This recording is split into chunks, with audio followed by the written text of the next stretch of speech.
眼睛给你们，我当瞎子，你们杀了他们吧。小女孩每天都以眼睛为代价，恳求赏金猎人杀了官二代为帝报仇，但程瞎子却迟迟不肯答应。此次刘小鱼跟在身边，只是让他帮忙辨别要杀的目标罢了。而在小鱼的带领下，瞎子顺利找到了目标渔夫夫妇，双方一言不合就动起手来。由于船体被夫妻两人改造过，每一次程瞎子占据上风，他们就从暗格处重新拿出武器进行反击。见此一幕的小鱼立即出言提醒，程瞎子便果断做出格挡以及闪避，接着迅速欺身而上，在对方招式还没有收拢之际，将女渔夫一剑钉死在了船上。男渔夫就更惨了，他在水中隐匿半天，结果出水的瞬间被小鱼精准指挥，程瞎子手中听风刀快速出鞘。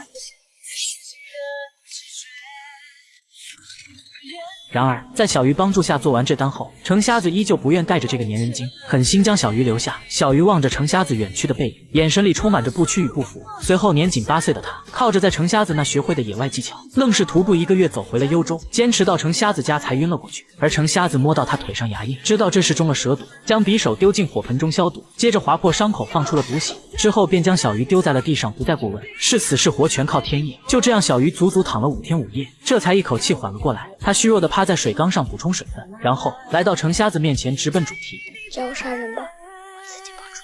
小鱼身上的这股坚韧意志，令程瞎子仿佛看到了年轻时的自己。对于曾经痛失亲人的程瞎子来说，先前对小鱼的数次拒绝，并不是真的铁石心肠，而是害怕小鱼会成为他的羁绊，再一次承受那种撕心裂肺的痛。留下可以，别再提报仇。于是他只是让小鱼代替眼睛，并不传授其真正的武艺。一时间，整个幽州在逃罪犯在两人亲力配合下，几乎被抓了个七七八八。这天晚上，两人去附近的钱庄存钱，可刚到门口，程瞎子就听出里面有人打劫。他不愿多管闲事，但小鱼在看到被挟持的小男孩时，想到曾经的弟弟也是这么绝望，不听劝告，从后门溜了进去。没有办法，程瞎子只能从大门推门而入，假装是来存银子的顾客，接着不给对方反应时间。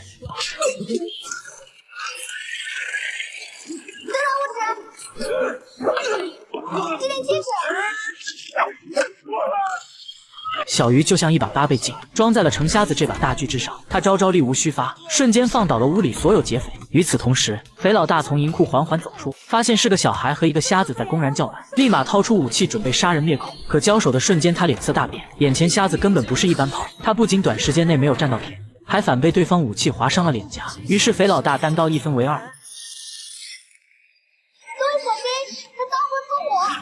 可肥老大却趁机向着小鱼劈去，察觉到这点的程瞎子急忙欺身而上，抱着小鱼撞开房门，一溜烟逃离了此地。回到家后，小鱼帮程瞎子伤口上药，1日3餐照顾得非常到位。可安稳的日子没过几天，小鱼再去收集情报时，竟发现了杀死弟弟的凶手李九郎，并且还被喊到身边观看表演。眼前桌子上的水果刀就近在咫尺，奈何小鱼不会那一击必杀之计。晚上他再次找到程瞎子，叫我杀人，我要报仇。可程瞎子依旧冷冰冰的，还要送小鱼去另外一个城镇学习酿酒，想断掉他要报仇的心思。这一举动算是彻底挑起了小鱼的叛逆心。他转头悄悄来到那帮劫匪老巢，偷了满身炸药去找李九郎报仇，不料却被肥老大他们发现，在争执中又不小心点燃了引线。好在这关键时刻，程瞎子出现，抱着他跳了出去。而肥老大这时看向身后，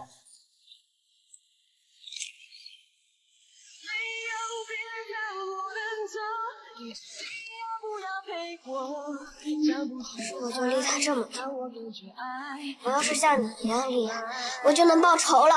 见小鱼此仇不报誓不罢休，程瞎子终于答应了教他杀人术，让他以毛笔为武器，眼向目标人物的脖颈大动脉位置，只要不被发现，就算是成功出师。随着他的手速越来越快，李九郎这边也查到是小鱼贴的悬赏榜，派出了2位手下来杀人灭口。